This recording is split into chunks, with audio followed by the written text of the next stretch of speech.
Hello everybody, what is up? Cobra here with the last installment of Imperious Leader's Korean War game. So, as you can see here, we've got the end of the game going on. It is October or November of 1952, but we just decided to call it.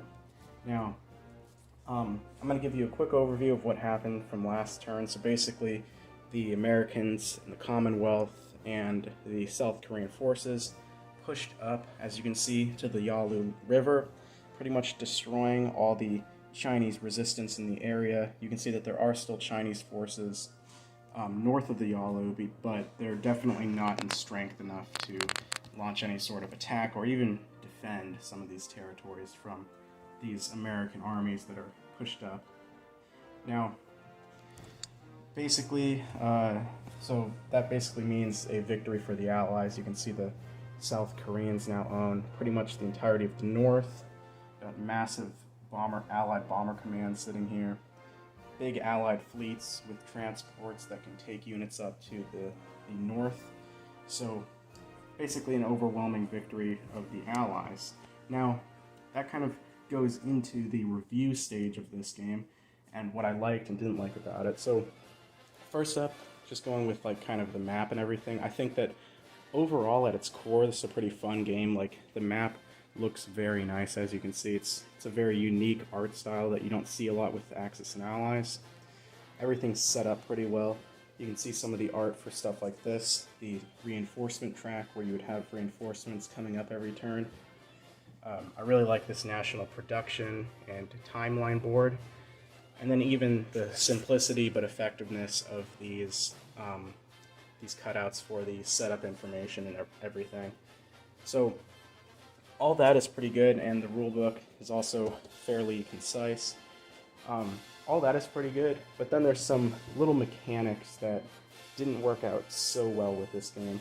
So I think so at its core, basically how this game should be working is that the North has overwhelming superiority in the beginning of the game, as you can see in my Beauty of the Board video, so that they have the ability to push down, to whatever they get down here, get to a big extent, and then the Allies are going to be making more money, so eventually they will probably start to turn the tide, pushing the North back, heck, even going all the way back to the Chinese border. Then the Chinese will enter the war, help the North try to do like a little, if the North can hold the Allies long enough, I was looking at it, and for the game to be a victory for the North, all they would need to do is control these 5 territories right here. So, or, they don't even have to have Seoul, they could have this one over here. They just need to capture 5 southern territories to be considered a victory at the end of the game. So, if they can hold the Allies down there, that's good and all. But then the Chinese are supposed to give them a little second shot, try to get back to the 38th parallel. That won't win them the game, but if they can get a little steam built up and push past, that can give them the victory.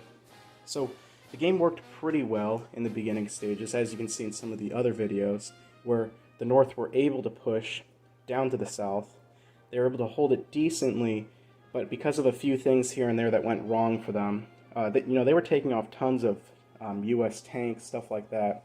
But a little incursion up here, which was probably the North's fault for not protecting it, allowing the Allies to launch a couple amphibious attacks, basically destroying their defense, because as the Americans started pushing up, the guys up here, the South Koreans, were able to build a stronghold and block off the North Korean retreat, basically surrounding their forces in Seoul and crushing them. So that was one of the major issues, was the fact that the North wasn't able to contain amphibious assaults, which I think was all right. If they had left a couple of infantry tanks behind, they could have shored up any small landings that would have happened. So then I think the biggest issue is the gaminess that can come up here in the Allied assault on the North, because in real life how things kind of worked out was, the Allies with their overwhelming superiority pushed up to the Yalu River, but then the Chinese launched their surprise attack and started pushing back down with their waves of infantry. The only problem is in this game you know that the Chinese are going to attack once you've taken out one of those touching territories up there. So me and my allied player, what we did was along this line you can see here, or this line, so not touching any of the Chinese territories, we just built up a huge amount of forces, and then we moved in. So, the Chinese have their stack of 15 infantry, they've got like 6 infantry along all the border territories, but they weren't really able to do anything because we just had piles of tanks and bombers and stuff waiting, basically, for them to just try to risk the meat grinder. And the Chinese, they make decent money. They got 35, but they have an additional 10 from the Soviet Union. But the problem is that, that's less than the highest ally, which is America. And, the Allies are going to probably have all this money from the North. If they pushed up to this line, the North is probably, at the moment, not going to be a big help to the Chinese because their money's been taken out. These deployment areas are probably taken, meaning they can't deploy units. So it's pretty much up to the Chinese, which is outnumbered and lacking the income to really push anything if the Allies have done a good job at establishing a front line. So that was a big problem during the game. And, we played for about, I would say, 6 turns after the Allies had hit the Yalu River. And I really tried with the Chinese to help them out and, tell them what to build, stuff like that, try to get them to exploit some of the lines. And they were able to come, I think they got these territories over here, but were quickly pushed back. So that was a big problem for them. And I'm not sure exactly how to fix that. I think the biggest thing, if I were to play this again, was that, China had the manpower. They were able to just dump hundreds of men in here to basically just render stuff like tanks completely useless because they were able to just come in such large numbers. Things like bombers really didn't have a huge effect on the formations. They were able to wreck supply lines, but other than that, the manpower was the biggest thing about them. So I think the biggest thing that I'll probably change in the next game we play is that China will receive like an amount, maybe 10 infantry for free every turn. So, they can spend their money on more infantry, tanks, planes, but they're going to keep receiving 10 infantry, probably representing like conscription, because, China is this vast entity, which would be off the board. So, they're probably sending guys over, conscripts and stuff. So I'll have to try that thing out. Hopefully that will give them just enough guys to basically just keep throwing them at stuff like the U.S. formations. Some things weren't completely clear. So how we played with factories was that basically we said that, because I couldn't really find anything in the rule book, that these roundels represent deployment zones. This is where the NATO can place their units, U.S. can place their units, South Korea can place their units here and here, and then the North has their own way of doing it.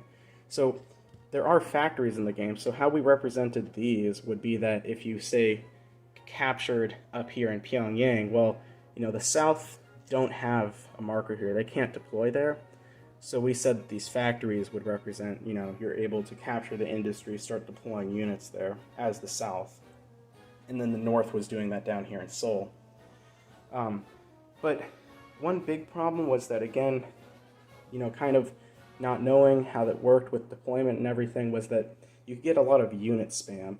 In the beginning of the game, as the South, I tried to go a little easy on the North. Like I would buy a tank or a fighter here and there when the North was coming down to Seoul. But like as the South, I could have built 7 infantry per turn for like the first 5 or 6 turns that the North was trying to, move in on the city. So that would have left it was like around 50 or 60 infantry that they would have had to get through. And, even with their overwhelming armor superiority and everything, that's just a ton of units, especially considering that there's the Americans and NATO forces in the area. So that was a problem, and I think, again, in another game, I'd probably do something like you can only build so many infantry per turn, maybe limit it to 5 or something, or limit the amount you can build in a city, which would kind of hamper the North Koreans a little bit, but that might be something to kind of try out, because if the South just kept building tons of infantry every turn from turn 1, I don't think the North really would have had a chance at taking Seoul. So Yeah, and I think that's just about it in terms of like balancing issues. We did not play with supplies, but I definitely want to try those out next game. They seem simple enough, you know.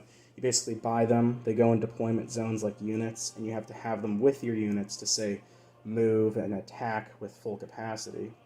That is something that I do think would balance this game a little bit. And again, you know, we didn't use them just for simplicity's sake, but you know, it would kind of limit stuff like, say, with the American Advance. You know, they could have all those units up there waiting for the Chinese, but do they have the supplies to keep them going? Because if they didn't, let's say the Chinese, you know, would send some fighters over, blow up their supplies that they have like stashed in Pyongyang or something, then you know their tanks are going to be at like -1, and it keeps going down every turn until they can't even do anything.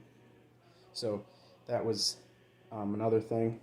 You can see over here we have a supposed to represent a POW, which it's a little difficult or a lot difficult to get POWs, and I would like to try it again. I think somebody suggested a different concept of POWs. In this game, how it works is you have to surround a territory, you attack, and then the last surviving unit gets to roll, and there's a slight chance of him getting taken as a POW.